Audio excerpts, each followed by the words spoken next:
Okay, thank you. So we're about to go live on YouTube, so I read out the usual declaration. So Angela? Okay, we can start. So, good afternoon, welcome to the very warm evening meeting of the Overview and Scrutiny Committee. This meeting of the Overview and Scrutiny Committee is being live streamed on the Council's YouTube channel. The recording of the meeting will remain online for 4 years, and if you are present in the chamber, you are consenting to appearing in the recording and broadcast, which may also be used for training purposes. Okay, everybody's okay with that?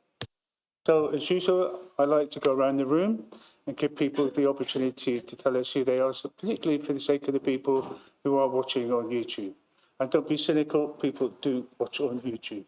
So, which way did we go last time? Can you remember? Did we start with? I think we went that way around. Did we? Okay, let's start this way around. Okay. With you. Okay. Thank you. Jane Cryer, Monitoring Officer. Thank you. Lauren Carter, Democratic Services.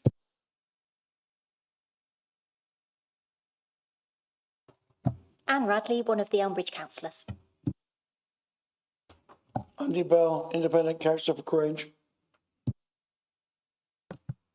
Kate Highland, Councillor for Abbeymead. Karen James, Councillor for Kingsway. Angela Conda, Councillor for Kingsholm and Wootton. Liam Harris, Councillor for Quedgy Severn Vale.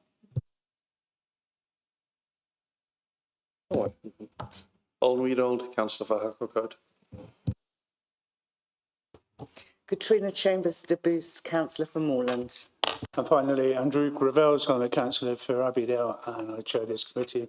My colleagues on my left are the other two group spokes, respectively, for the Labour and the Dem groups, okay? So, Lauren, can you remind us who we've had apologies for absence from, please? Yes, thank you, Chair. We've had apologies from Councillor S. Chambers, Councillor Pullen, Councillor Walker, and Councillor Taylor is running late, but he will try and get here.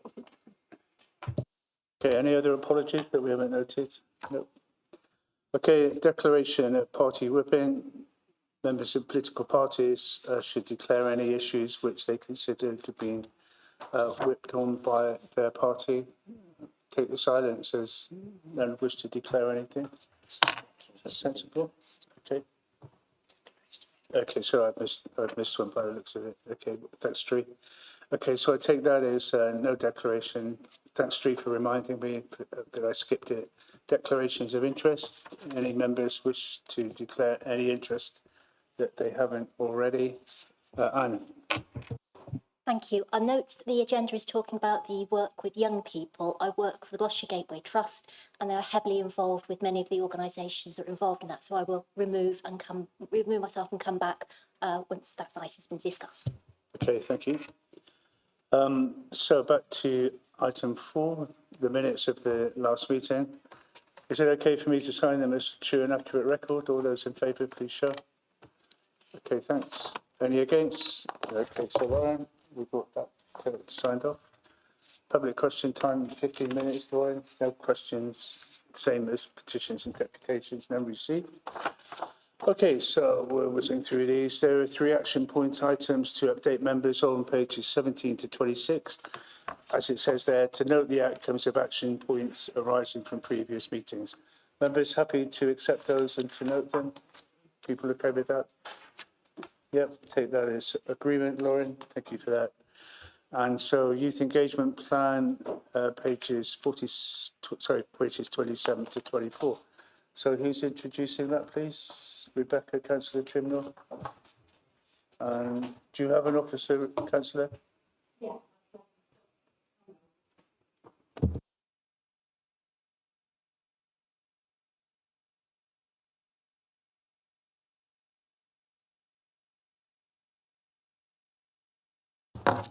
Thanks. Thank you all. Please forgive me, I haven't got the full report but I've got it on my phone, but the heat has decided to put my laptop to sleep.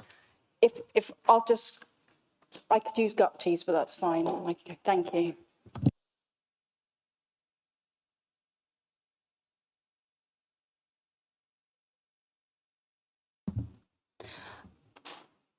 So really, the introduction of this report is just a 3.5-minute video that you will see now on the screen. So thank you, Lauren. Let's play it.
Thank you for your attention on that.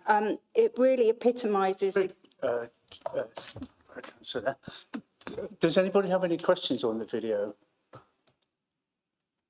No? I think I did. Did I see a date pop up which said January 2024?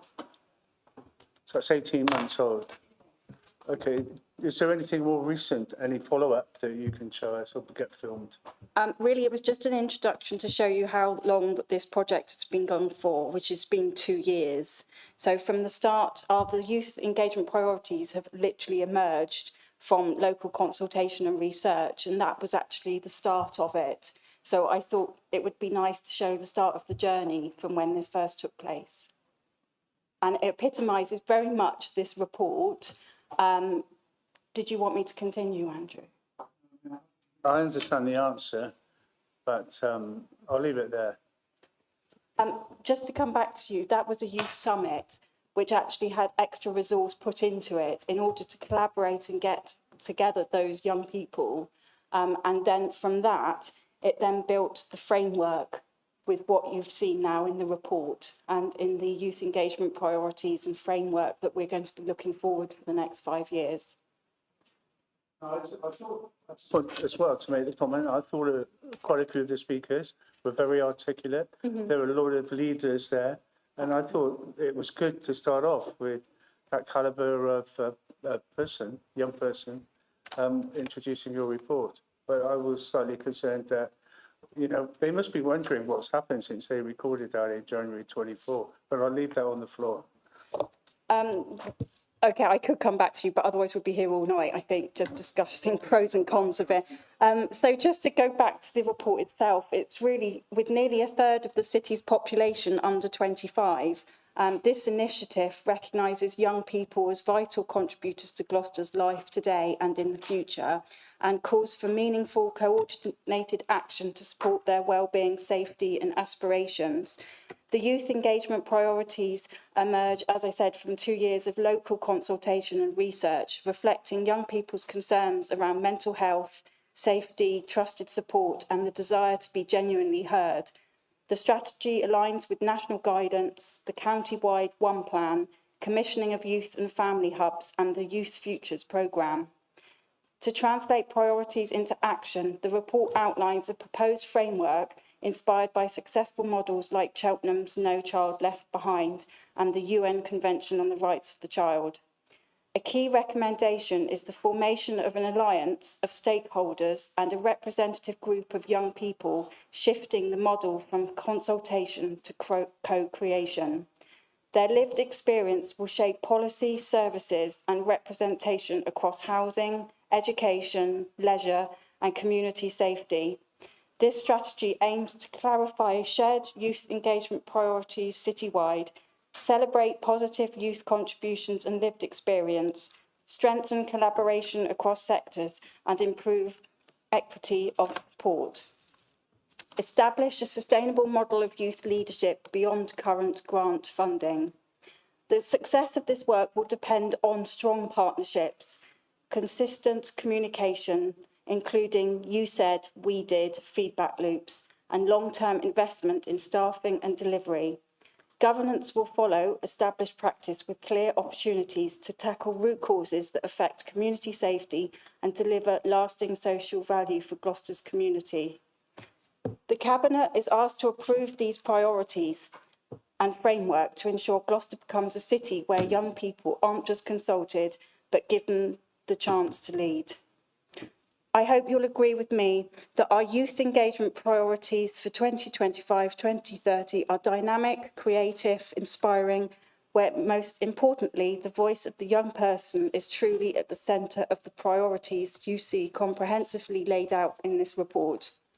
A lot of work has gone into understanding the needs and desires of young people, and much thanks goes to the key officer, Rachel Key, in working tirelessly in making sure the correct priorities are set out, which are, as you can read for yourselves in the report, first, hearing from young people and what matters to them, your voices, your Gloucester, aiming to collaborate, coordinate and celebrate young people.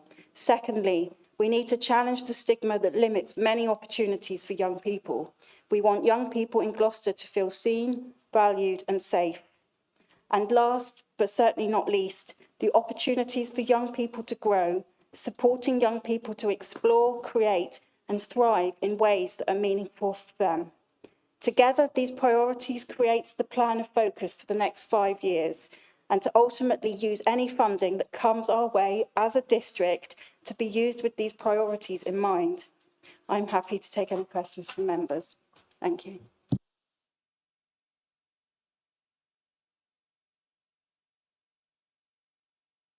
Open it up to questions and comments, please. Vice Chair. Thank you. Yes, it's good to see this at long last. Yeah,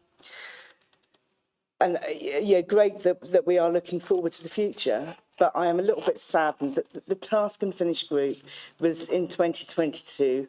We're now in 2025. The officer in charge of this was on a fixed term part-time contract, which ends in March 2026, which gives us a very short downtime. Now, I also sort of note from this that I'm sure that probably stuff has happened already, but this report doesn't really celebrate what we've done. as a council and how we've embraced that. It just says the things that need addressing and not how we're going to address them. And whilst there are some great ideas and great aspirations there, it would be lovely to have been able to celebrate what has already happened, and to be able to know moving forward how that's going to happen. So things like point 3.8, it talks about key concerns, and one is the fact that people don't feel safe in their city. What are we doing about that? 3.23, young people don't want to be part of a box-ticking exercise. They've got a wonderful quote here. They want to be at the table, not on the menu. They want to be heard, and they want meaningful change to come out of what they're saying. What are we actually doing about that, and what change has already happened? Because I'm sure, knowing the people that have been involved with this, that there will have already been changed. It just doesn't seem to be recognised in this report, which I think is really sad and a bit of a missed opportunity. Thank you. Thank you, Councillor. Councillor Trimnell. I'm sorry that you feel that way. I think this is very much a work that's looking forward. And I can hear what you're saying, that there probably should have been more contextual information on what is being done. But this is a drive for the future, and that's exactly what these priorities deliver. They have been drafted and then redrafted and drafted again to get to where they are. So I just rest assured that this is now the work. If it was to get through Cabinet, this is then the future's work for this. And let us not forget the responsibility of the county council. That's where children really does sit. So I think as a district, we're doing really well in actually promoting young people. And therefore, yeah, that's what I've got left to say, really. Can I just add as well to that, yeah, maybe, obviously, hopefully this will go through Cabinet, and hopefully we'll be able to review it in 6 months or so again. And I really hope that at that point, maybe there will be some of the previous wins and things that have worked so well, because I think that gives people hope that this will actually work, including the young people who this is for and who are so pivotal to it. Thank you, Chief. Can I just also say, actually, it was quite remarkable to see how many organisations were involved. So I think, you know, if it would be nice maybe to get an update from each of them, which can then go towards like a briefing for then the overview scrutiny in 6 months' time. I can't see that to be a problem. Thank you. Anybody else looking around the tables? Anybody else want to comment? A couple of points from me, please. It's really important that we address our language to the group of people that we're talking to. And so, for example, when you say on Objective 5, young people are inspired to be social, creative and commercial entrepreneurs. Young people are inspired to be social, creative and commercial entrepreneurs. I don't know what that means, and let alone how you do it.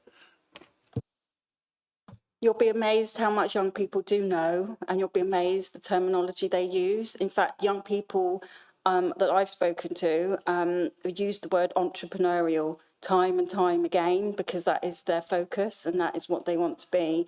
And they have that positive creativity, which they know the terminology. So I don't think we should... I don't think we should allude to the fact that they do know the words that adults know as well. You don't know the words, Andrew, but I'm sure you might. I do know what the words mean, but when you string them all along in the same sentence, I don't know what you mean. And I'm not too sure that I'm completely out of touch with what young people are saying and what their language is. How do you think, as the lead member, you're going to achieve, and perhaps you could define what you think you are going to achieve under, for example, Objective 4? How do you see that unfolding, Rebecca, Councillor? What do you think? How will you define that? How will you know if you've hit the nail on the head, the mark? It's opportunities to grow, slide 3. I think, of course, your connections on a one-to-one with young people is very different to what you would have as a report, which this is clearly a report. But I think what we've tried to do in this is we've tried to make it so it's not only forward-thinking, but we are like looking at something that is creative for young people to aspire to. So I don't know if you're saying about the terminology that's being used in here that you don't feel is appropriate. Is that what you're trying to say, Andrew? I'm not quite sure. It's that as well as just what how do you define, how will you know when you hit that target? Well, I think if we see young people fulfilling their potential in whatever that is for them, then that is a success story. The last thing I would want to see is these young people fall out of the social system, so to speak, end up as like maybe our rough sleepers, end up as part of the justice system or heading towards substance misuse. I think that's where we need to aim for, is to build that confidence in young people, to make them the inspired individuals that we know that they all have that potential. Okay, that's fine. We'll leave that one there. So, Andy Bell, sorry. You're a cracking councillor, Rebecca, fair play to you. That was a great speech. I mean, nearly puzzled Andrew as well. He was a lot more professional politician than I am. The only thing I will ever ask with any of the things you come up with, and we all do, is where's the monitoring? Where's the success rate? Where can you actually show where you've succeeded? You don't talk about people turning into rough sleepers and drug addicts, because most of the ones I see in Gloucester are well over 30. I don't see very many young people there. So I'm just asking, how can we monitor this, and how can we make sure we're spending the money in the right places? Thank you. Thanks for your question, Andy. You've raised a fine point really about monitoring, and I think this is down to getting correct audits from those organisations that really are there with those young people and looking at seeing how they are achieving. So those organisations that have appeared at the bottom of this report, for example, I think what I'm going to do is go back with Gupti. We'll go through them. We'll have a really good sort of chat maybe with these organisations to see how it could be measured in some form of sort of KPI. I'm actually a big fan of KPIs because, and I think I've said that before in this Overview and Scrutiny Committee, in that is the only way that we can see an evaluation and a monitoring. But with something like this, it can be difficult because we're talking about human beings and young people. But I think it's about maybe looking at a cohort of young people, seeing where they are, and then just sort of reflecting and seeing where they end up in I don't know, but that's something for us to take away, definitely. Just to come back to what you were saying about young people and rough sleeping, I hear what you're saying. They do predominantly be sort of over that age group, sort of 35, 40. Unfortunately, when they do hit about 45, then they are very much in trouble because that's where the mortality rates go up with rough sleepers. However, I am starting to see younger 18-year-olds coming out, leaving home, and this is all over. So trying to find their way. So I think, you know, there are unfortunately younger people coming in as well. So I just thought I'd add that. Thanks, Andy.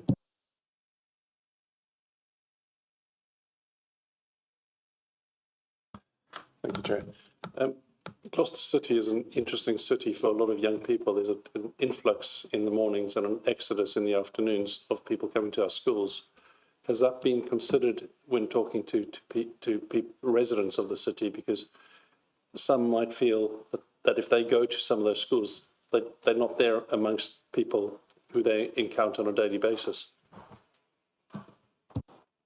Thanks, Owen. I certainly feel with specific schools that is a big case. But some other schools within more of the suburbs, like chosen, well, I'm just trying to think which ones are. I'll be guessing if I make them up, so I'm not going to. But all I'm going to say is I think that could be with certain schools that have quite a high turnover of people who are commuting into the schools. But there are those that haven't.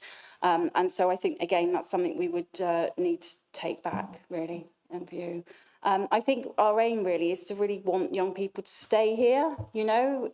I think, you know, because the trajectory of young people, I know in my generation was very much we would like possibly leave home, go somewhere else, maybe go to university. But actually, young people are actually staying at home a lot more nowadays, and they are staying within their local community. So I think it has changed significantly. And I think as a council, we really need to sort of look at that in a wider sense and see what more we can do to keep our young people. Because at the end of the day, if we keep our young people here, then what we do is then we promote the economy and they contribute to it, and then they have their families and then they stay in Gloucester. So that's all really good then for the future building.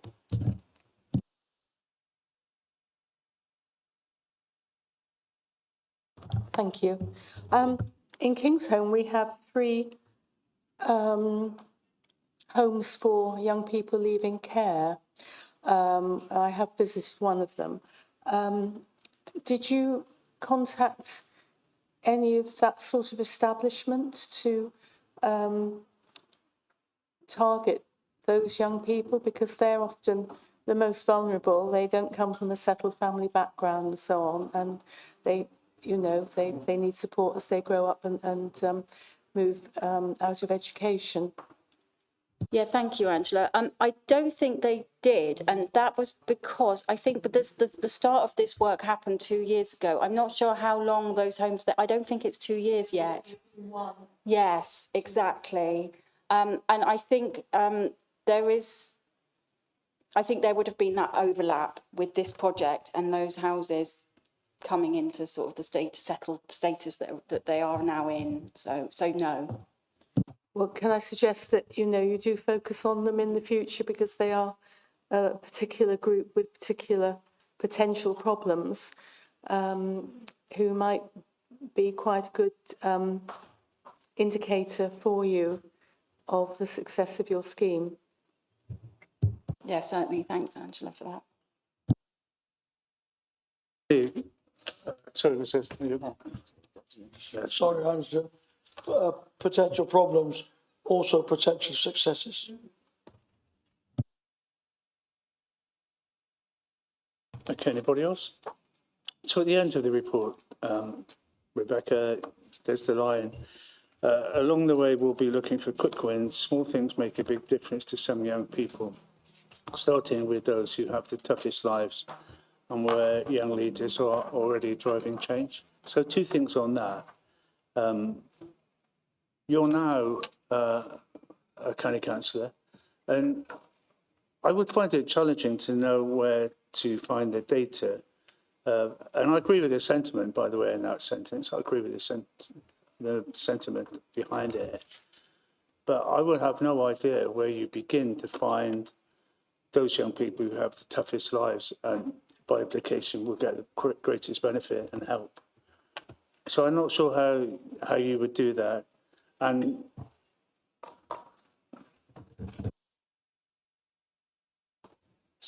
Sorry, Andrew, I was listening to you as well. I had like one ear on you and one ear on Gupti. Gupti will have a word. He'll speak.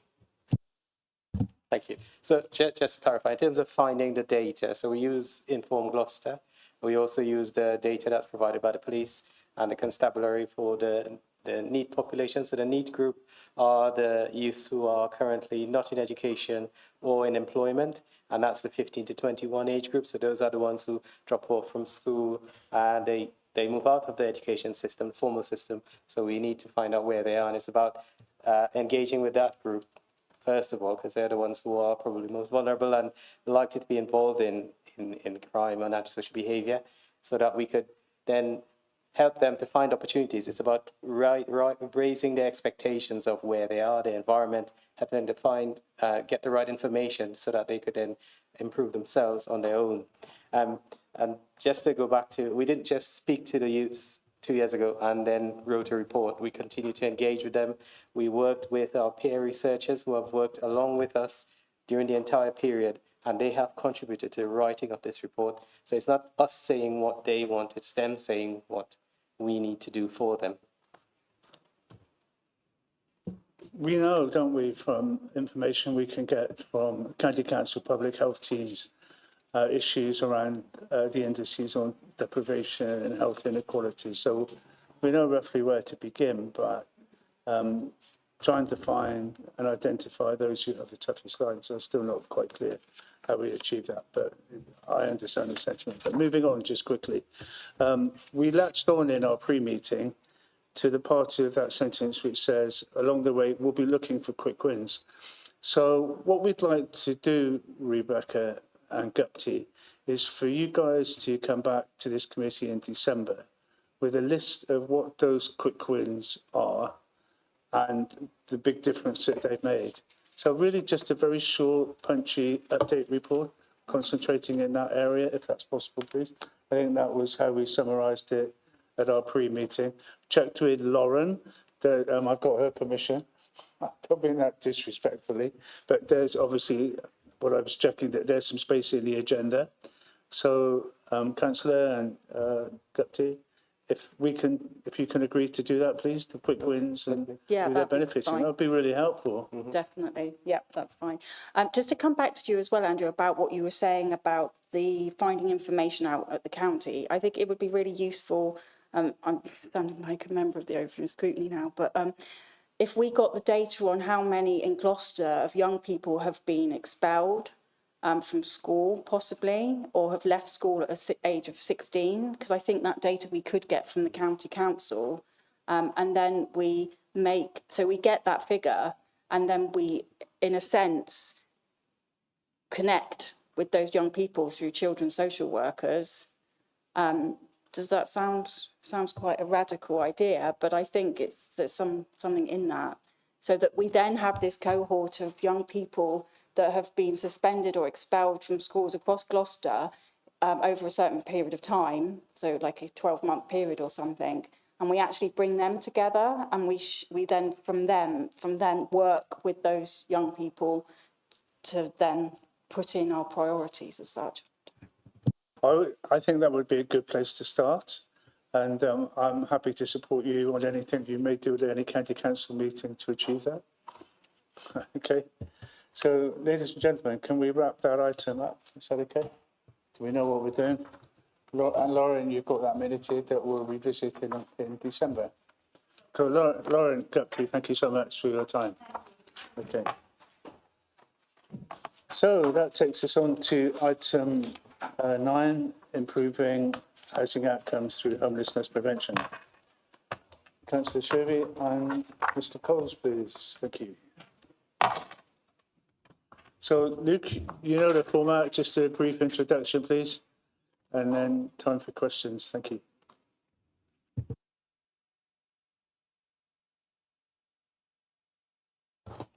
Thank you. This report, which I'm calling the Gloucester Offer, works to fundamentally change our approach to how we deal with homelessness in the city. For too long, the approach has been to deal with homelessness like crisis management, providing poor services which put us at the bottom in terms of performance across the country and bottom in the county.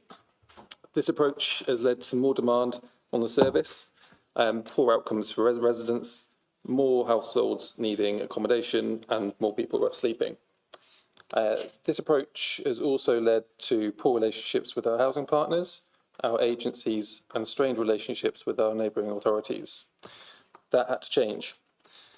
The enhanced set of preventions in this paper puts prevention back at the heart of the service, as prevention is the only way to change the curve and improve outcomes for residents. Over time, this new prevention-first approach will also help reduce costs due to our reduced temporary accommodation needs, improve morale and pride with officers, as they'll be able to deal with engaging prevention work, and improving housing and health outcomes for residents by putting the heart back into Gloucester. And I'm open to any questions. Open it up to questions. Councillor Bell and Angela next. It's a very interesting one. Yeah, good lad, Luke. In 1981, I came out of the army. And I spent 18 months living in the Spa Cafe, which was a bed and breakfast at the time, with 2 alcoholics. I was 21 years old. Nothing's changed. Nothing. We've had God knows how many governments since. Nothing's changed. Can we possibly all get together and be the first council in the whole country and says, this has got to be sorted, regardless of politics, regardless even of cost. We don't need people living on the street. This is Great Britain.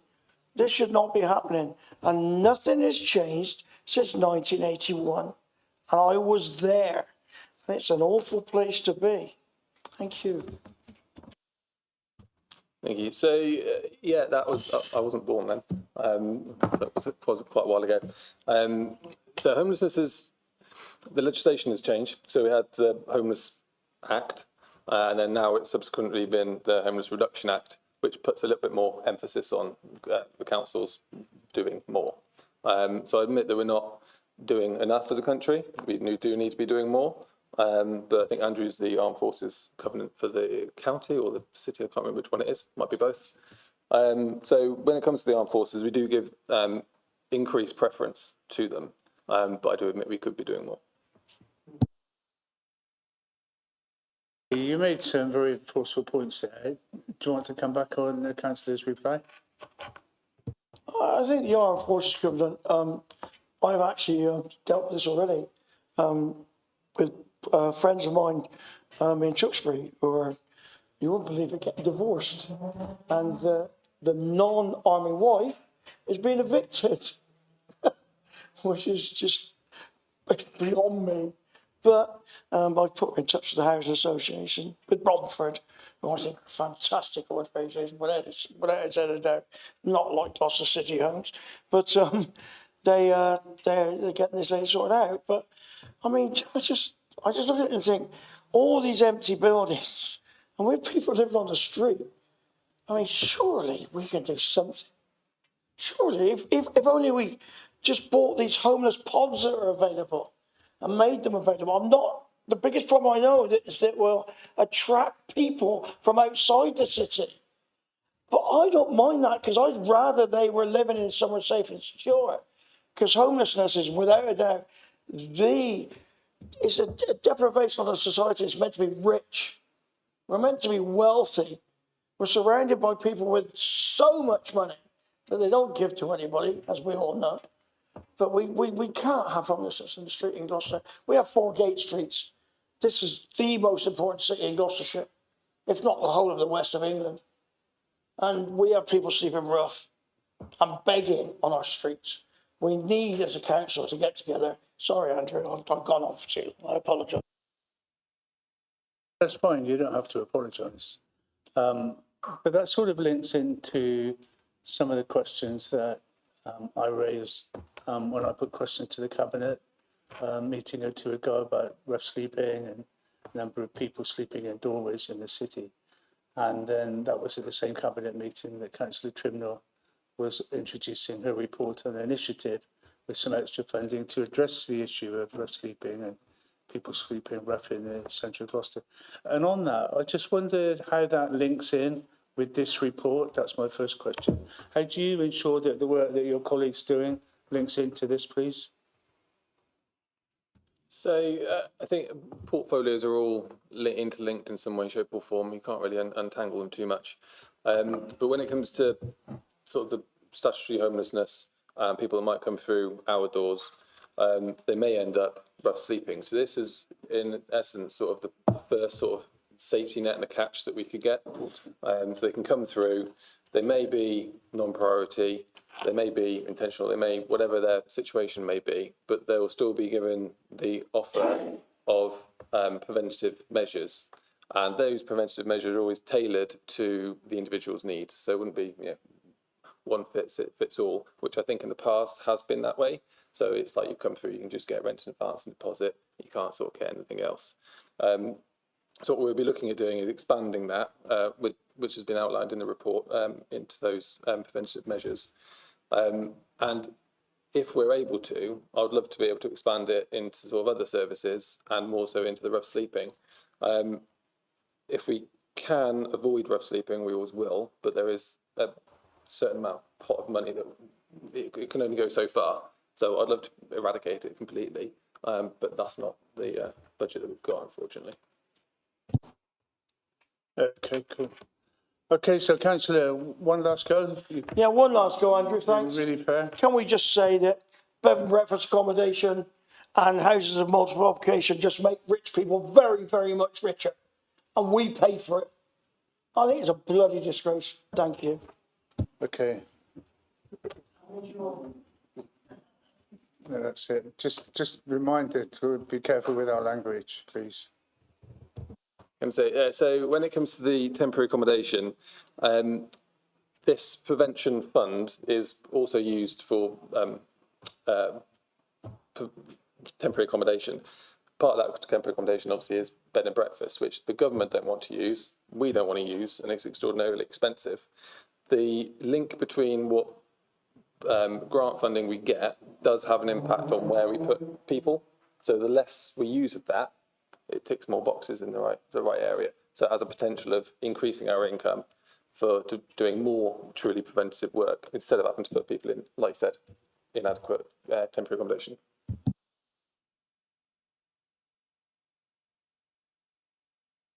Thank you. Going back to Councillor Bell's comments about people leaving the army, presumably it's the army or any of the forces. Do we know either in hard figures how many people that would be, say, in a year, who find themselves in a homeless situation, or as a percentage of the total homeless in the city? And secondly, is there any mechanism for getting those newly arriving ex-army personnel, so that they're picked up when they come to Gloucester? They are signposted to some sort of help, you know, so they don't actually end up on the streets at all, or in, you know, only for a few days. Yeah, so you won't find that many, or if any, that I'm aware of, armed forces on the streets in Gloucester that are from Gloucester. They may have come in, I don't know about that one. Because they are, like I said, we do give them that higher priority. I believe I mentioned last time about the numbers, which we've housed 10 in the last year, and there are 79 that registered on home seekers. That have ticked the box for saying they're in the armed forces. So they're not ginormous numbers, but they're not insignificant either, and we do treat them with a high priority. Please, looking up and down the table. Sorry, I beg your pardon, Angela. Yeah, thank you. Not a worry, close enough. Thank you, Chair. My question, it sounds lovely. Preventative work, brilliant. If you can get ahead of the problem, you prevent a lot of those negative things that we all know that happen when life happens, and sometimes people need a bit of support to manage that. What I'm worried about is that all this great work's going to happen, and then the wheel turns and it will be, well, we did that, we're not going to fund it any going forward. How are you going to be able to recognise the areas of this work that have really worked, and how are you going to identify the areas of this work that maybe could be done a little bit differently? Because it would be a tragedy to put all this great stuff in place and then not learn from the bits that have worked really, really well. So in the paper, there's a section, I can't remember exactly which bit it is, but saying that we're going to engage with our officers, and there's going to be a working group. So they're the ones on the ground that are actually seeing what works and what doesn't. We don't want to just be spending money on projects that aren't working. So there'll be a little working group that they'll be able to feed back and alter those that will be sort of best fit, essentially. Whether it works or it doesn't work, it has a direct impact on our funding moving forward. This year we got an uplift of £500,000 on top of what we normally get, which is around about £1 million. The funding has a potential to change. That uplift wasn't expected. It was expected to be around the £1 million that we usually get, and that the formula is now changing. So the current calculations is it will be roughly the same, but we don't know until MHCLG make their decision. We do have a HAST advisor, which I don't know the exact terminology of what it is, but it's the advisor for homelessness that links in with the city, and they've recently visited our officers who visited the appointment centre. So they know what's going on in the city, and they know what good work officers are doing. So hopefully that will all feed back and the preventions will work. If I may, Chair, I note in the report as well, you talk about a mediation service. That seems quite interesting. Is that some good practice from another authority? And have you got any ideas how that might actually, in practice, sort of reduce homelessness? Because I could see if you've got very far down the difficulties as a tenant with your landlord, to, reverse that bad relationship. So when it comes to the homelessness, so the pathway through, they would come in, they'll get triaged, working out what it might be, and then they get picked up by sort of prevention first for 56 days, and then if that doesn't work, it goes into relief for another 56 days, which is when they might go into temporary accommodation, and then they might get accepted or things might happen after that.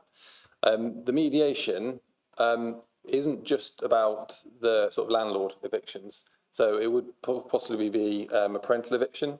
So we'd then look at doing, which is also in the report, doing a home visit and using the mediation service. So it might be that the young adult was kicked off or something and broken something. So actually all they need to do is a bit of mediation in between the two and actually work out the right way forward.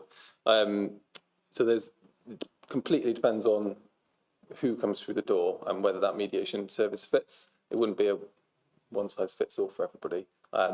Mediation between landlords, probably wouldn't think of it that way. It'd probably be more to do with parental mediation.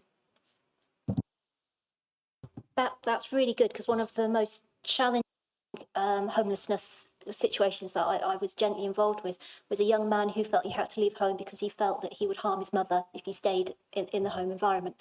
So that's really good to hear, and that I'll be interesting to see what comes from that work. So thank you very much. With that, so the top reasons for people approaching, one of them is eviction from supported accommodation, and the other one is friends and family no longer willing to accommodate. So that's the top, they're in the top 6. So that's where I think this service could really be useful, for those top 6, targeting the most in-demand service.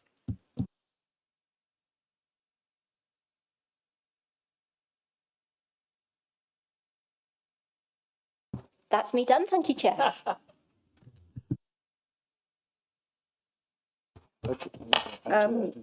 This is sort of on the back of what Anne has said, really.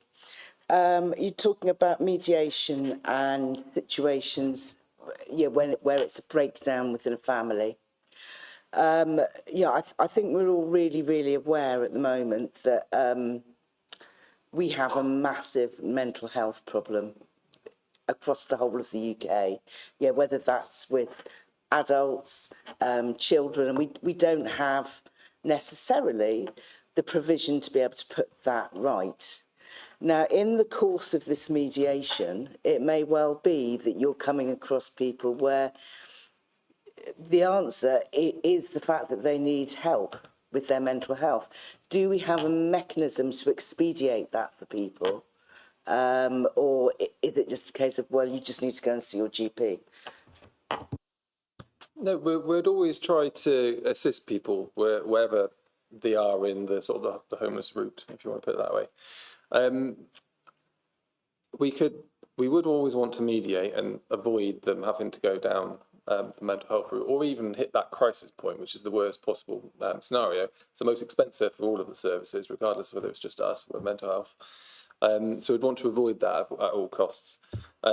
Officers are already engaging with, and we have links in with mental health and other services.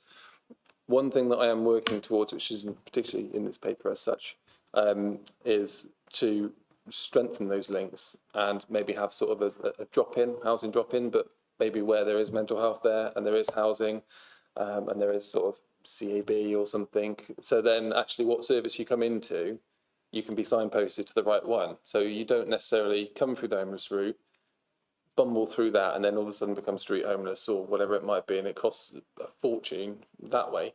So regardless of which service you go through, if we can sort of catch it at the right point, public money would ultimately be saved.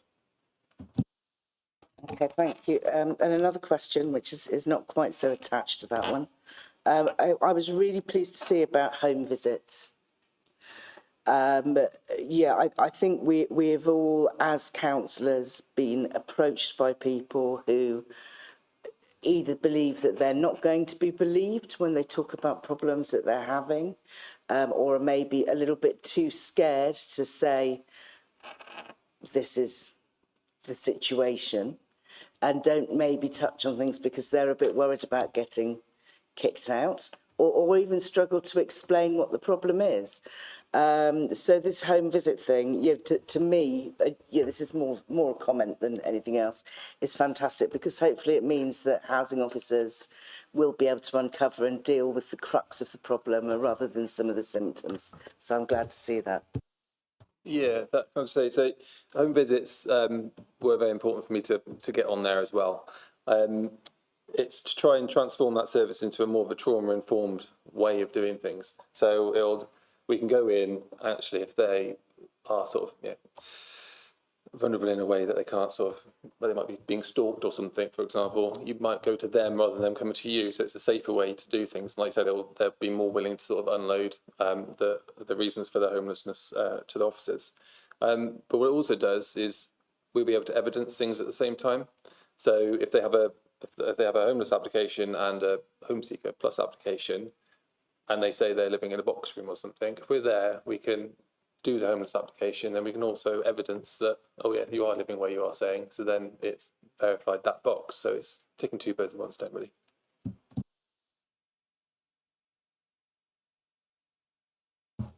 Thanks, Andrew. Can we just make sure, Luke, that these services that you're talking about right now are just fabulous, but we need to make sure that people know.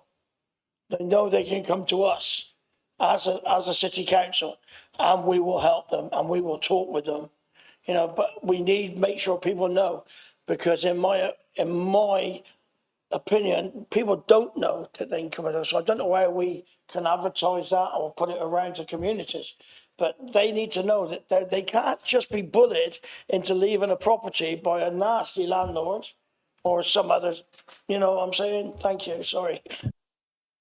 Yeah, no, yeah, you are right. And I think over the last few years, the service has sort of deteriorated quite a bit, where we've shut our door so people can't come to us. And we've made it incredibly difficult for them to contact us via phone or via email, and everything's a bit delayed, which again causes more cost.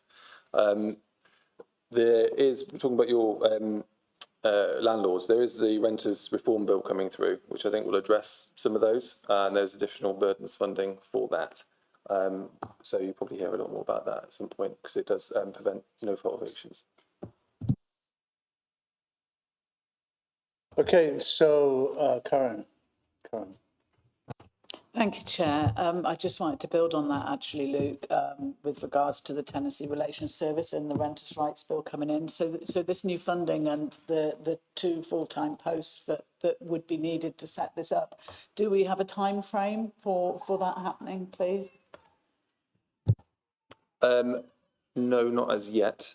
Once we get this through Cabinet, we'll be able to then work on getting the job descriptions up together and sort of looking at what's possible.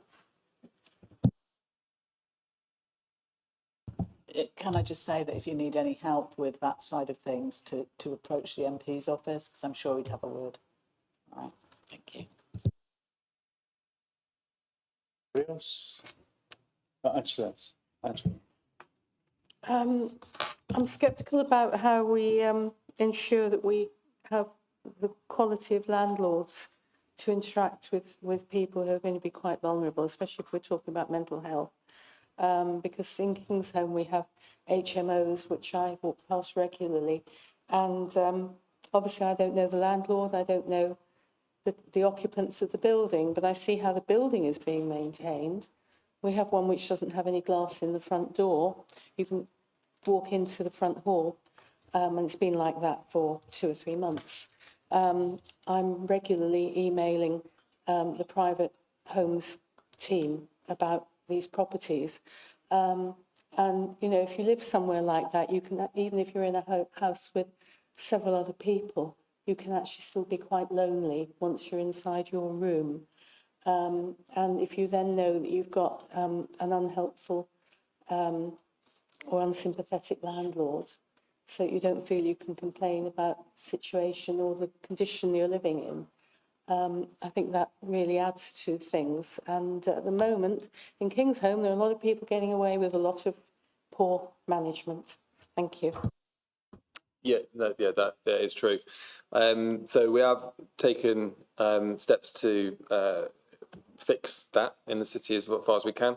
So the paper's already come through for the Article 4 to try to not necessarily limit HMOs, but at least know where they all are and take enforcement action where possible. The Renters Reform Bill, which comes into effect later this year, plus early sort of next year. Like I said, it will remove no-fault evictions, so the Section 21 sort of disappears, and then they have to go into the traditional Section 8, which is slightly more tricky. It gets rid of the fixed-term tenancy, so you can't just sort of chuck people out after 6 months, so it sort of does strengthen things like that. But from what you were saying, the important thing is that landlords must be registered. So it will fish out those rogue landlords, and our new enforcement team, I believe, will be undertaking that work, which will send Sarah. Is that just landlords of HMOs or landlords of flats as well? The private landlords. Okay, anybody else? Tree? Yeah, this is an ask, really, a want to put on the end of the list. Experience I've come across before, and Angela's point about the HMO with no glass in the front door. I came across a situation with a family living in a rat-infested house with floorboards missing and no gas checks or anything like that. It was part of a terrace of houses, so if something had gone wrong, it would have taken the whole lot. This family were desperately unhappy and in a really bad situation, but had assessed in their mind that having a roof over their head, albeit a pretty bad one, was better than having the children taken away, living on the streets, and the accumulation of things that they believed that would happen. Now, they were too scared to come forward to the council to discuss this because previously the previous tenant had put in a complaint about the state of the home and had been kicked out post-haste, like a couple of days later. So nothing legal dealt with, just heavies came along and kicked them out. Now, when I contacted the council and the housing team about this, I was told on 2 occasions that I could not report this, even though it was a gas check issue, and it was the tenant that had to report it. And they wouldn't do anything unless the tenant reported it. Can we please come up with some sort of mechanism that means that if somebody is aware that somebody is living in a horrific situation, but the person in that situation is too scared to come forward, that actually it will be taken seriously and looked into? Yeah, no, yeah, I totally agree. That's why we're trying to change this approach to how we deal with people, especially in that more trauma-informed way, because I think that is quite a traumatic event to be in, and then especially if you think actually the council's closed off and they don't care, that's not a good look either. So it is something that we're looking at improving, slowly but surely we are getting there. But hopefully, if that happens again, they would approach us and we would actually do something about it. Going back a long, long time when I first became a councillor for Barnet, these are the sort of issues that motivated me to take up being a councillor, and the issues around housing and public health inequalities, that sort of thing, of issues that I've been interested in and tried to address both here and at the County Council. Just a couple of questions. How often do you meet with your opposite numbers in the other 5 districts in Gloucestershire? And hopefully you work collaboratively with them to ensure that they're pulling their weight, as indeed you are, and the administration is in Gloucester City, and that the buck doesn't begin and end with us. Does that make sense? So the cabinet members, I've never met the other cabinet members from the other local authorities. I've been in housing long enough that I know all of the officers from all of them. So I do talk to people, but from a cabinet position, I haven't spoken to them. But it'd probably be a good idea if we teamed up a bit more and had that more joined up working, because we know sometimes Gloucester's been seen as a bit of an outsider. So if we can be a bit more teamed up, it would be very good.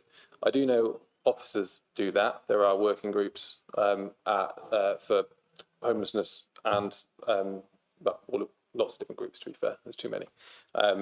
So there is that joined up approach when it comes to sort of protocols like leaving care protocol, which is like county-wide. But in terms of me, I would need to make those contacts. But do you agree that that would be an area that would benefit you as the elected member, cabinet member, from talking to your other 5 opposite members in Gloucestershire and letting the officers do whatever meetings they are doing, carry on with that? But there's no reason at all. Are you happy to take that on as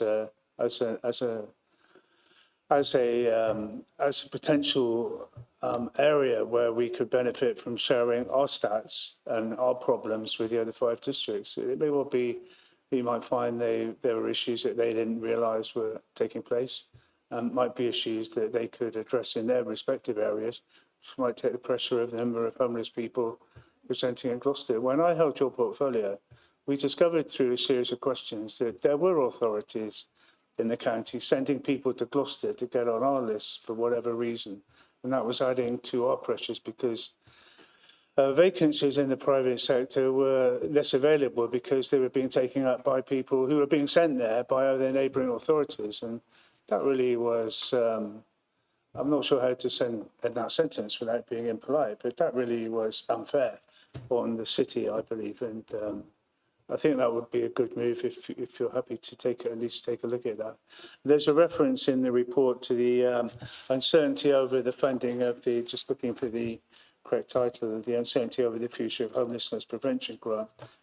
Can you just talk on that a little bit? And should we be contacting central government or anybody about that? It's 9.4, the paragraph there, the uncertainty of future homelessness prevention grant.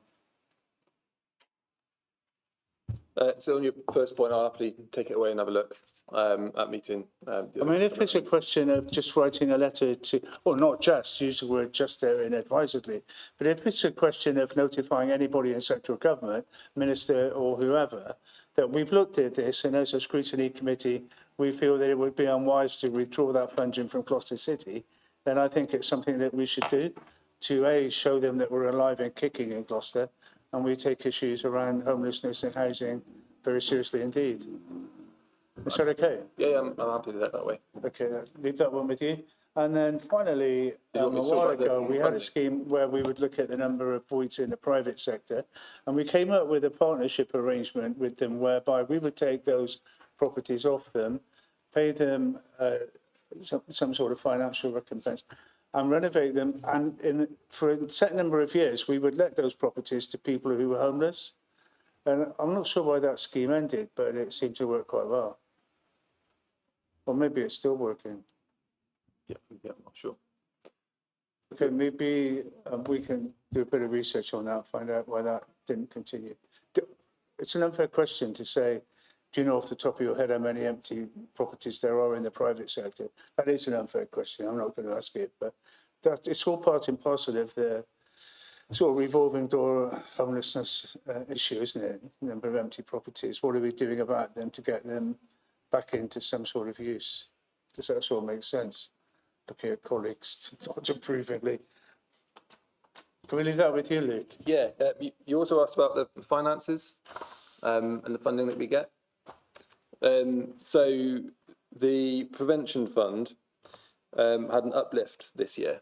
So it's a bit more of a one-off. So this is why we're bringing lots of these things forward. So they sort of word it slightly differently. So you got the homeless prevention grant, which was about 750,000. Then there was a top-up of 218, and then there was the uplift, which across the country. So it's that money that comes from central government? Yeah. So we ought to fire a letter off to somebody to show that we don't want Rachel Reeves to choose my words carefully, to withdraw it. Yes, exactly. So and then the uplift was just over 550,000 for this year. So on the back of that, what they've also done is essentially ring fenced half of it, 49%. So we're unable to spend it, which we've historically done, which I've sort of don't fully agree with, is spending it fully on temporary accommodation costs, because then that means we're just piling people into temporary accommodation, bed and breakfast, not doing any of this prevention work, which truly sort of changes lives. So they've ring fenced it. So we are pushing for this prevention now. So most of that money will go on some sort of preventions or staffing costs involved in that. But whilst they've done that, they've also put out a consultation to change the funding formula. So on the funding formula, it's predicted, again, it's all sort of, we don't fully know what that formula will be, but it'll be around about 960,000 maybe, that we might get next year. Obviously this year we got 1.5, so we may be losing potentially 30,000 or something like that. That's sort of best case scenario, I'm thinking. Or they may keep the uplift and we may get that 500,000 still, but we won't know until the end of the year, January time.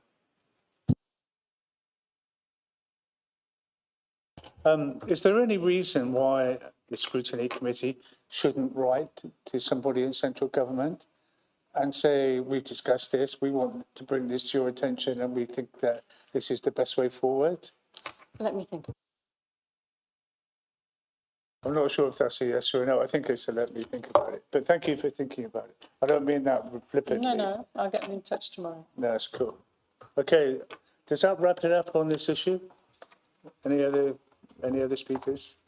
But it'd be really good if you can report back to us on how your meeting with your colleagues in the districts goes, if you manage to pull that off, and also to see what the monitoring officer comes out with this committee highlighting the issue to a central government minister. I think that's a good move. Okay, thank you for your time, and thank you, Mr. Collis. Okay, so Declan, so not quite so good news this time.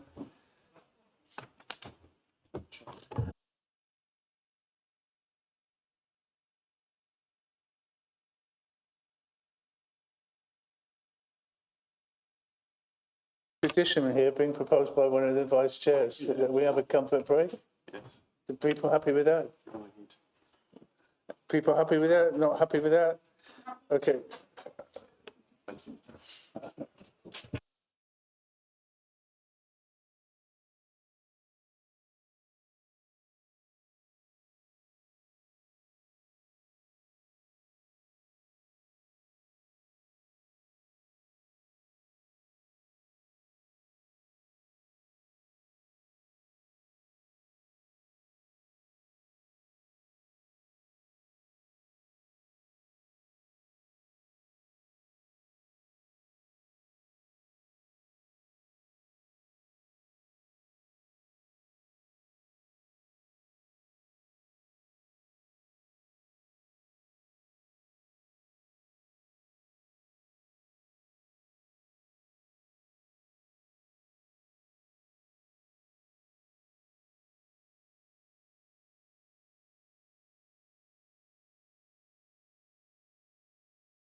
the meeting began.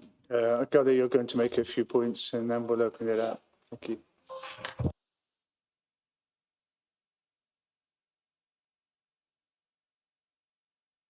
Oh, okay. Okay, cool. Good point. Thank you.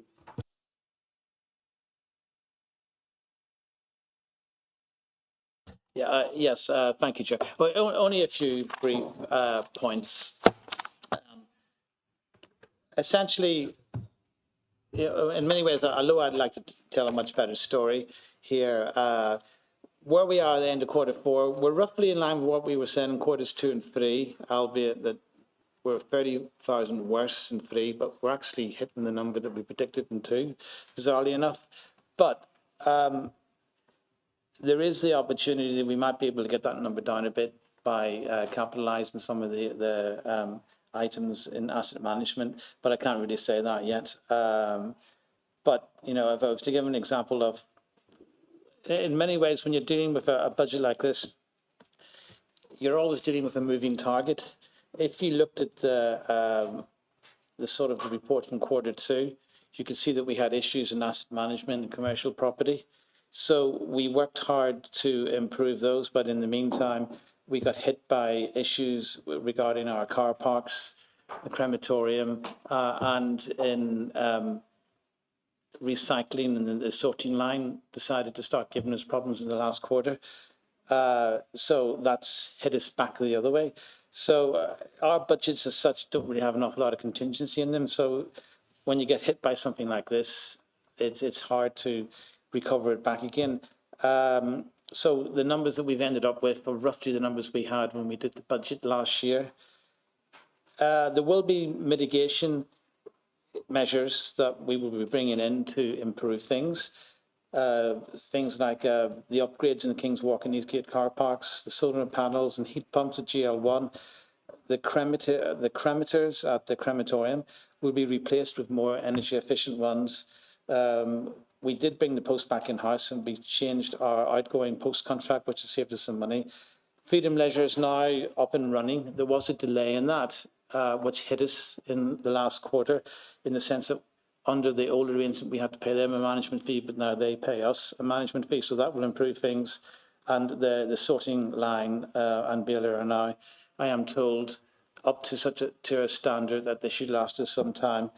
So hopefully those items will make a difference. And finally, you'll find the capital programme schedule in Appendix 1. And other than that, happy to answer any questions. Thank you, Councillor. Questions, comments? Thank you, Chair. Looking at the overall report, and thank you for including the colours, there's a bit of red. Very good that you've kind of gone through and a little bit and given us some of that narrative around that. How confident are you that in the fullness of time we'll be back to sort of a balanced position? Well, the budget always is balanced as such, because it's against the law to set an unbalanced budget. But when you come in worse than budget in your revenue account, it comes out of your general fund, and you know, so you're limited in what you can do. So you also must make sure that you've got enough reserves, and the plan is certainly to build those reserves back up again. So when you go through the red lines, there's the big items there are really the cemeteries and crematorium is one of them. The old is a crematorium machines. I keep on forgetting what the word is, but they're old and they're knackered. There's a 3 to 4. There's a project to replace them. We've already started work on that, drawing up plans, and we'll be going out to consultation soon. But that's a 3 to 4 year project, so it'll take time for those to come online. As regards the car parks, we've had issues, as you know, during the year with. We've had to do multiple surveys. There's been issues with them. People have been damaging them. We've had to pay for security. Those are things that we have to address. And then things like, for example, in finance and corporate, that's a large part of that's increased insurance costs, which we unfortunately don't have much influence over. So the cabinet will be having an away day in the next few weeks, and we're going to go through all of these lines bit by bit, and we're going to have to start making some hard decisions about how to make sure that we can keep these finances in tougher check. But as things stand, we've just had a series of unfortunate events this year, which has hit us hard. But you know, we certainly can get back on track again. But it's just it's a useful reminder and an indication of just how tight things are in local government finance. Lovely, thank you. And by background, I know that you are an accountant, and occasionally you do speak in accountants' terms. What does capitalised items on asset management actually mean? I could say dark arts, but it's not quite. Some of the repairs and the maintenance that we've been doing on the work on the properties, it could be deemed of a capital nature, then you write it off over a longer period of time, and so therefore it's not a revenue amount. So because you get the benefits over so many years. So, for example, if I was to, I don't know, build a new building, that will be capitalised over so many years, the life of the asset, and that's what capitalised means. I mean, if you have a big item which you're going to have an asset for years, it doesn't make sense to just write it off in one accounting period, because that gives you a false impression. Because now you've got an asset, and it's just sort of trying to reflect the benefits you get over time of those particular assets that you either buy or make. Lovely, thank you, because it sounded like you were selling off the silverware, so appreciate the clarification. Thanks on that. Thank you, Chair. Other questions or comments? No, none. So one or two from me. So financially, we seem to be heading in the wrong direction, don't we? We're missing budget targets, and we're adverse to budget by quite a bit. So, question for Hadrian: can you give us the reassurances that as elected members that we would obviously want to seek from you that we're not heading for some serious financial issues around not hitting our budgets? I tried to frame that as tactfully as I could.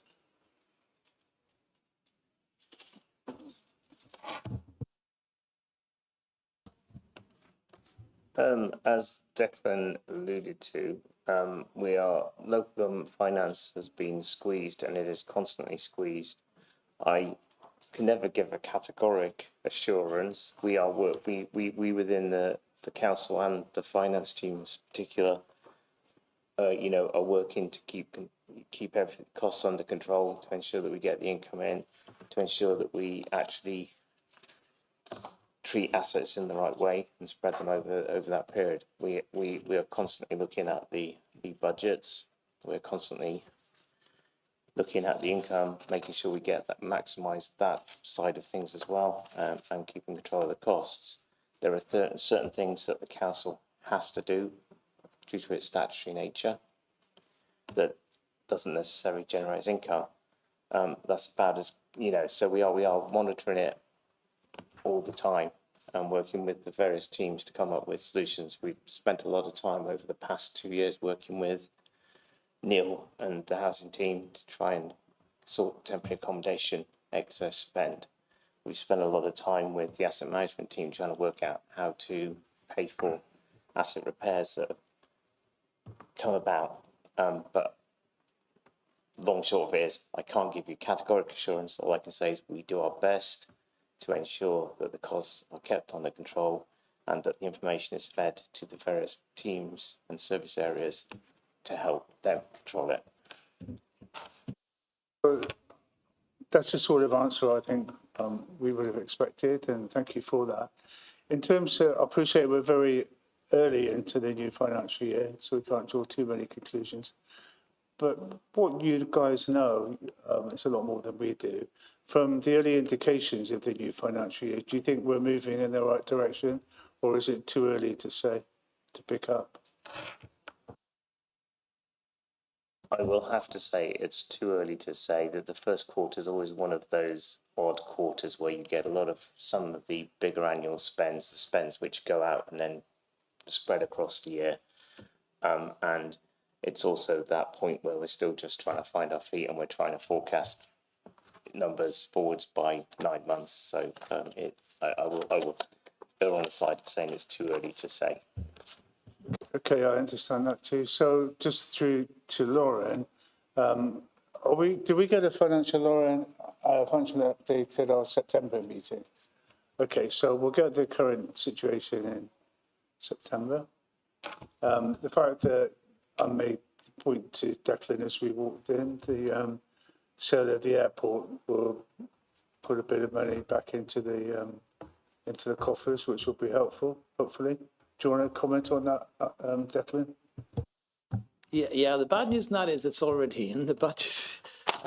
Most of the money we'll get from the airport will be capital.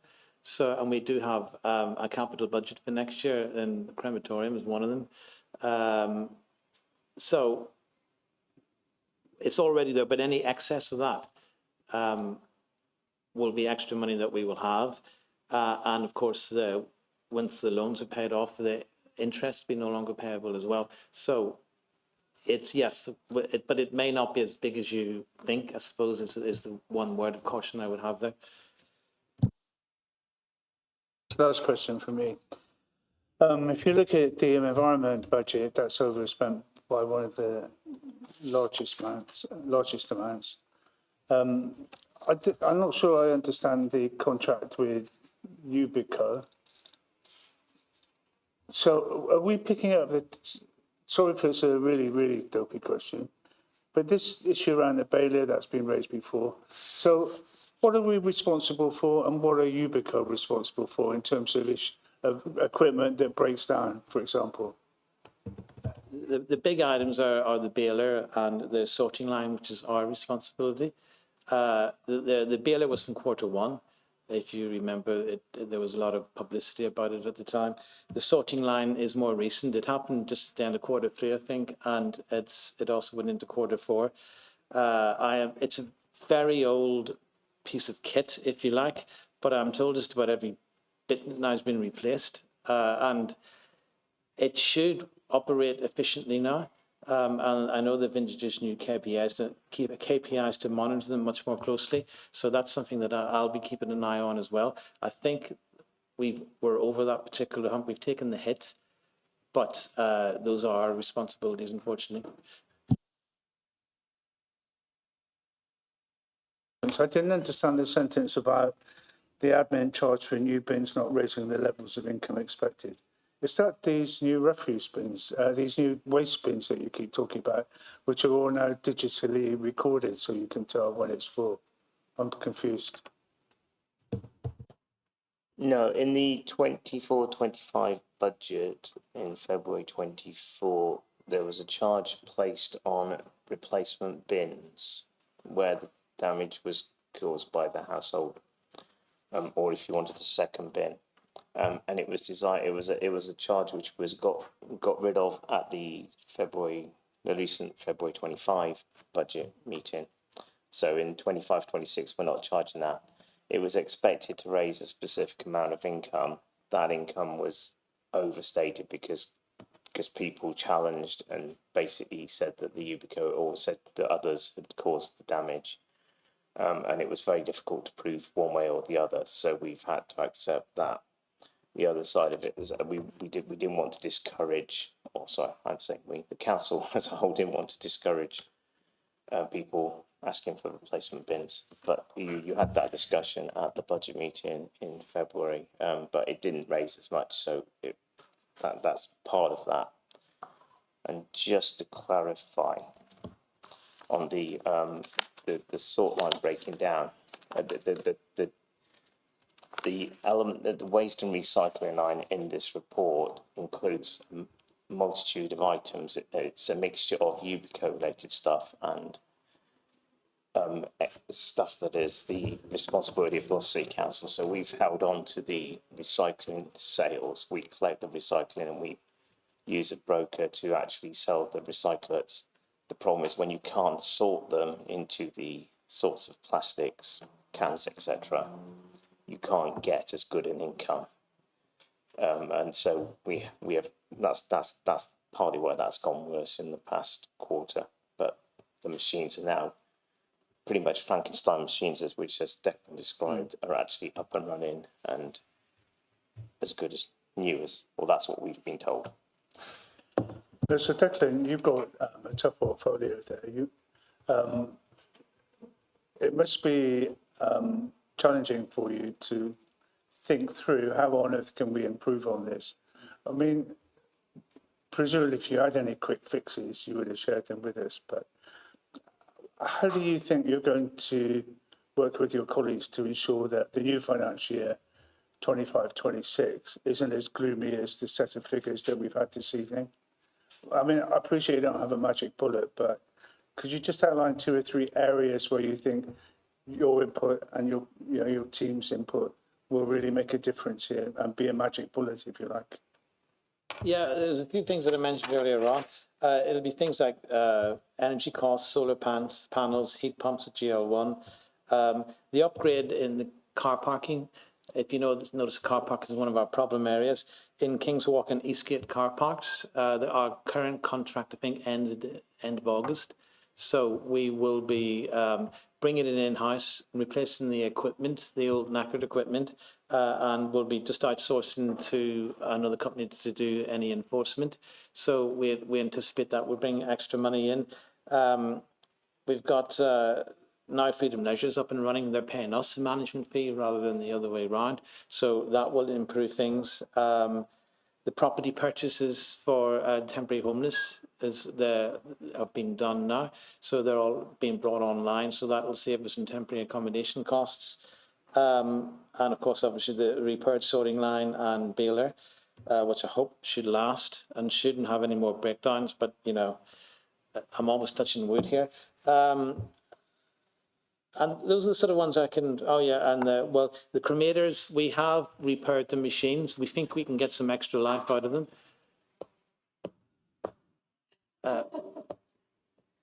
Sorry, the cremators, we think we can get extra life out of them now, but the project to install new ones and have a revamp of the whole crematorium will improve things there, but that's a slightly longer term project. So it's things like that. Plus, just keeping a tighter rein on the finances themselves. And we do run things very tightly, and there's very little fat in this particular council. I think the county council is much worse, but that's just a personal opinion. I'm not sure there's much more here that we can cut, but we can run things a bit more on a lean basis, and we'll be looking at that much more. So Declan, Andy Bell wants to come in, but can you just comment briefly on the financial arrangements at the forum? Is that working out as it was expected to, in terms of financial contributions and developer contributions? All I can say on that is it's behind schedule, which is causing us a problem. But as regards lettings, etc., it's, I think, going better than expected. Sorry, the acoustics in this room aren't very good, as we all know. When you say behind schedule, do you mean the lettings side at the forum? No, it's just like all big projects. They're never quite complete to the date that you would expect them to. So I think as regards the forum itself, we would have liked to have, I think, been able to be in a position to open it sooner than that will be the case. But, there are teething problems, and once it's up and running, it'll make a huge... I'm not sure how much more I can say on that. Sorry? I'm not sure how much more I can say. No, sure, but are there okay, so I'm not sure if I can ask a question, but I will. What is it? Is it commercially sensitive?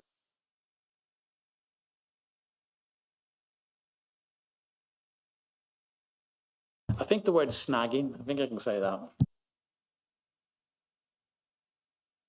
Yeah, I've been advised to write to you, which is fair enough. Okay, Councillor Bell. I have 3 questions for you, would you believe? Thanks, Andrew. Finally. Firstly, you said the sale of the airport budget has already been included in this year's budget. It was only voted through Friday, so how have you included that? You said it's already been included. The sale of the airport, the money we make, has already been included in this year's budget. That's what you said. When you draw up a budget, in particular a capital budget, you have to have an idea what your sources for that capital spending are likely to be. It's the same way that when you have a business and you're anticipating how many sales your business is going to have in the following year, well, those sales haven't happened yet, but you budgeted for them. So the budget is an aspiration, it's a target. So therefore, for something like the airport, you would expect to have that in the budget for next year, because we're selling the airport. So that's how you would draw up a budget for it. So, but, you know, we've made a certain assumption about what we thought we might get for the airport, but the final number might be different from that. But you have to make some kind of an estimate. Unfortunately, I don't say you can make an estimate until it was voted through. Yeah, but then you've just changed. You would have to change the budget. Yeah. Second question, Ubico. I mean, we own them, don't we, if I'm right? I think we own them. So can you explain to me how all the capital equipment that Ubico, that we own and have to pay to replace, Ubico don't, but they charge us for using all the capital equipment. And then when it goes wrong, we pick up the tab. So why are we picking up the tab for basically a private company? If there's a problem with a baler, they have enough money to replace it. Why is it coming capital cost to Gloucester taxpayers? They are a private company.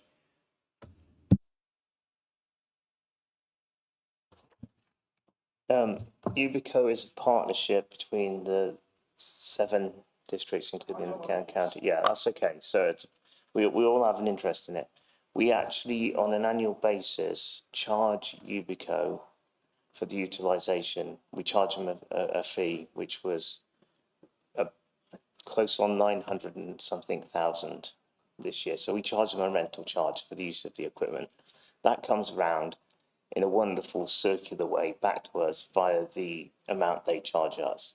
But it does, in essence, because they'd have to hire if we didn't get that feedback from them for the use of the equipment. So we are the owners of that equipment. And in essence, we charge them for that use, but they then charge us it back so it's a bit of a circular accounting thing. But the equipment is ours. And so we as we replace it, or as we've replaced it, we will charge them for those replacements in the longer term, but it's capital rather than revenue. It's this distinction between the two different elements. It's That's all the crazy accounting I've ever heard in all my life. So they pay us a rent, and then we give it all back in capital expenditure. That's absolutely unbelievable. Why can't we just give them the machinery, and when it goes wrong, they can replace it? This is taxpayers' money. It's not some little thing you can just say 900,000. Why are they giving us any money? We pay them to do a job, go and do the job. We don't own their lorries. We don't own their skips. We don't own anything. But you're telling me we own the real major machines, so when they go wrong, the liability is ours, but all the profit's theirs. They're actually don't make a profit. They're not designed to make a profit. It's not like the previous relationships we had. The reality is we do own all of the fleet as well. We have bought the fleet. The fleet is ours, such that if we withdrew from the partnership, we would have a fleet. So the vehicles are ours as well, and that's part of that £900,000 charge that goes round. If we didn't, the other option is we would still have the £900,000 cost. If they had to hire the fleet in from elsewhere and the machinery, or they bought the machinery off us, they would still charge us. So they would have to buy the machinery off us because it's ours in the first place. If they had to hire them or buy the fleet themselves, they wouldn't be able to get as good funding for that fleet because we can borrow from the government. And then the cost would be more. And that's it. So we're ensuring we reflect the true full cost of the assets to the council and the cost of the operations through the accounting, but we're not losing out because the money goes in and out.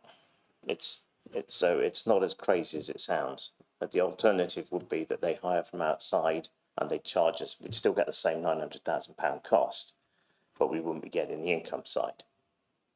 Andy, before we come back, we'll have no, hang about. We'll have Ubico back here at some stage this year. These are the sort of questions I'm really happy for you to put to them then when we have them back.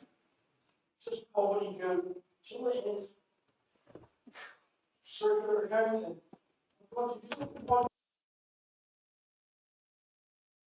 That's it. But I think that's as far as we can take this evening. Okay. Okay, so Declan, I'll see if anybody else has got any more questions for you. No, and your team's been rather quiet, apart from Adrian. That only leaves you. So is there anything you want to add? Would you like to add?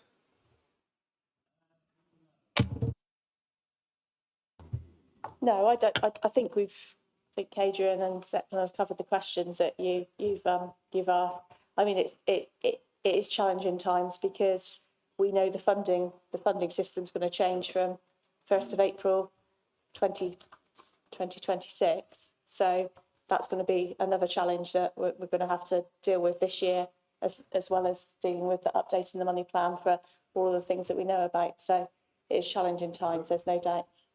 I think cutting myself off. I think it's something that we will want to look at in some depth in September, Declan, and good luck, and hope we see a reversal in the trend. This isn't my question. The monitoring officer advised me to put in writing, but I will ask something connected to it. You said about the forum that there were some snagging issues and it was slightly behind schedule. Are you able to, that's not commercially sensitive, I wouldn't have thought. Are you able just to comment on that, please? The fact that there is a delay and it might be snagging or whatever, and clarify what that delay is lengthwise, please. Can't really say anything more than that in all big projects that's to be expected. I remember in GL1, it wasn't a long time ago, it was an absolute nightmare when we got to the final stage of that project, getting that building up and running. And it's just the nature of the game, unfortunately.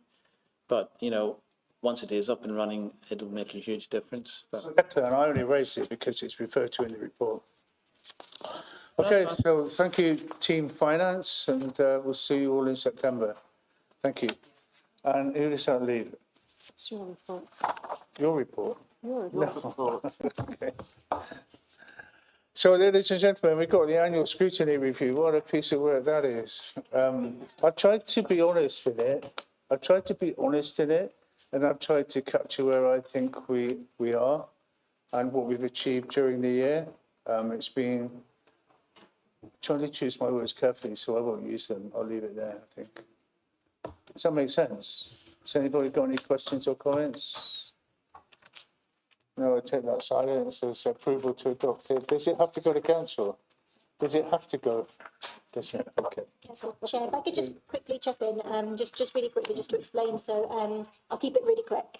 This is Andrew's report for 2025 overview and scrutiny year. And as he said, it sets out all of the items that you've considered, along with a little section on the budget and a section on highlights. And when Andrew and I were writing the report, we kind of felt the theme of the year was partnership working. You tried to have a balance between speaking to all the partner organisations and as part of your overview function, and then pre-cabinet scrutiny as the scrutiny function. So we tried to convey in the report that you found that balance. It is a requirement in the Constitution for overview and scrutiny to bring an annual report to council. So if you're happy with it, I'm happy to approve it today. It will go to July council. But if there is any amendments or if we've missed anything, do say, and we will endeavour to include them ready for the council report.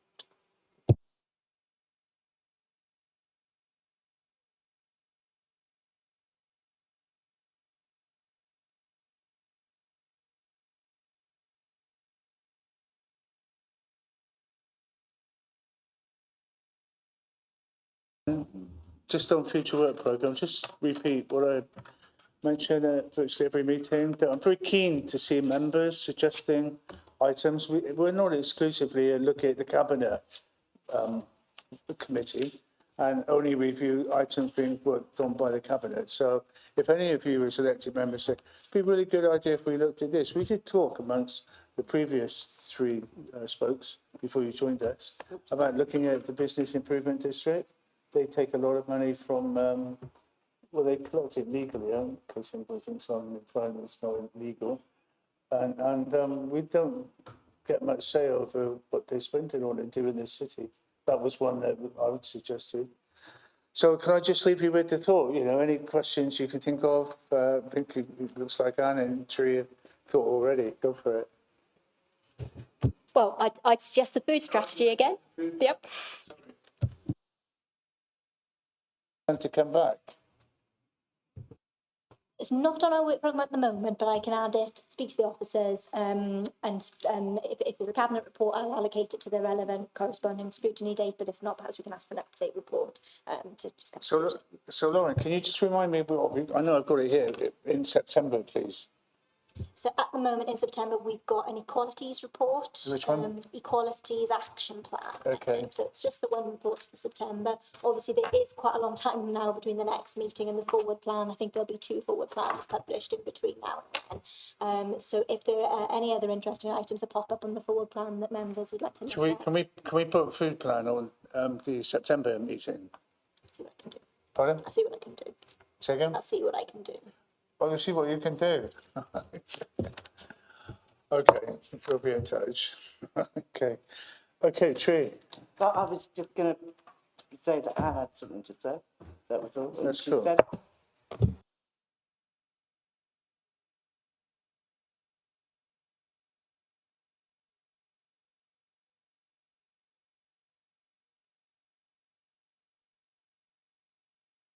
And it says per 5 gram, and that's just nonsense.